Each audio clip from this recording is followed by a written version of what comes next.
থানায় আসতে হইলো কেন? তোর কারণে আমার থানায় আসতে হইলো কেন? আমি থানায় আসি না, থানা আমার বাসায় যায়।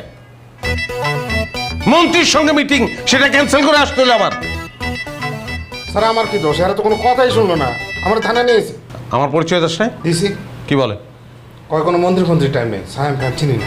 কি সায়েম কি? ফায়ার তারপর চিনে না আপনি। কনগ্রাচুলেশন, বিশাল ক্ষমতাশালী জায়গায় তুই চলে আসছস। বাহ! কি হচ্ছে আমার এখানে?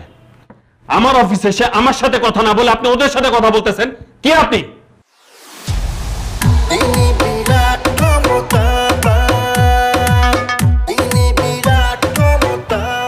আপনার অনেক সাহস, এবং আপনার এই সাহস অজ্ঞতা প্রসূত। আপনি আমার গাড়ি আটকাইছেন, আমার ড্রাইভারকে আটকাইছেন, কারণ আপনি আমাকে চেনেন না। সায়েম চৌধুরী, সিআইপি, আপনাদের থেকে অনেক বড় বড় হ্যাডওয়ালা অফিসারদেরকে স্যার বাম পকেটে নিয়ে ঘোরেন। মন্ত্রী সুলতান মাহমুদ, আমার চাচা, মন্ত্রী ফিরোজ আলম, আমার ফুপা।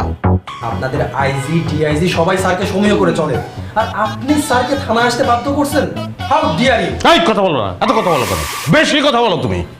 জি স্যার। প্রত্যেকটা সেকেন্ডের দাম আছে, সামান্য একটা গাড়ির জন্য এত সময় তো আমি দিতে পারবো না। ফালতু। স্যার মন্ত্রী কল করেছে। আগেরটা আগে, ভূমিমন্ত্রী টাইম নেই, বাদ দাও। স্যার লাঞ্চের দাওয়াত দিয়েছে। বাদ দাও। জি স্যার। ডিআইজি পারভেজকে ফোন দাও। জি স্যার।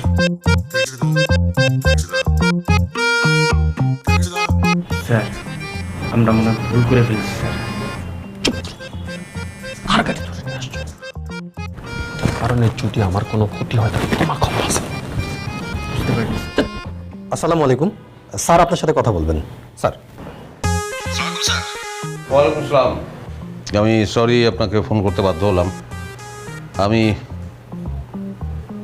চাই একজন ওসি সাসপেন্ড হোক, এবং সেটা রাইট নাও। না, তাকে সাসপেন্ড কেন করতে হবে সেটা শুনবেন না আপনি? শোনা দরকার নেই, আপনি বলেছেন এটা যথেষ্ট। আপনারা আছেন বলেই তো স্যার আমরা আছি। আপনার এইটুকু কাজ আমি করবো না? বলেন কোন থানার ওসি? পুরো থানার অফিসারগুলিকে আমি সাসপেন্ড করবো। স্যার সরি, আসলে একটা মিসআন্ডারস্ট্যান্ডিং হয়ে গেছে। I am extremely sorry sir. আচ্ছা, আমি আপনাকে পরে জানাচ্ছি। জি স্যার।